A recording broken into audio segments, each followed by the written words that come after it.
In 2018, Daniel moved into a cheap, half-empty apartment building on the outskirts of Chicago. It was the kind of place where neighbors kept their heads down, hallway lights flickered for days, and nobody stayed long enough to learn names.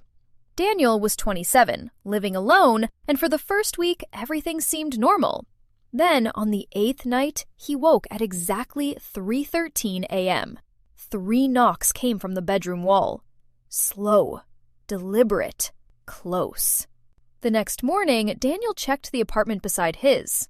It was empty. After that, the knocking came every night. Then came the footsteps, dragging through the hallway outside his door and stopping just inches away. Sometimes Daniel held his breath, waiting. Sometimes they never moved.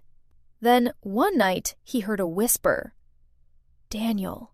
He told himself it was a prank, so the next time the footsteps stopped outside, he crept to the door and looked through the peephole.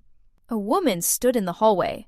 Pale skin, long black hair, completely still.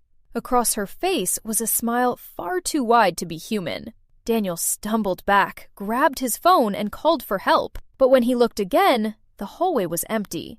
Terrified, he bought a small security camera and aimed it at his bedroom door. For 2 nights, nothing happened. On the 3rd night, at exactly 3:13 a.m., the camera glitched. Static filled the screen. Then a figure appeared beside Daniel's bed. It never moved or reached for him. It only stood there in the dark, smiling. The footage lasted 12 seconds. Police reviewed it, but the video was never released. A first-floor resident finally told Daniel the building's story. 20 years earlier, a woman named Eleanor had lived in apartment 307. Neighbors called her quiet, strange, and deeply troubled. One night, they heard screaming from her room. By morning, police found Eleanor dead beside her bed, and old reports said her face was still smiling. Daniel decided to move out the next day.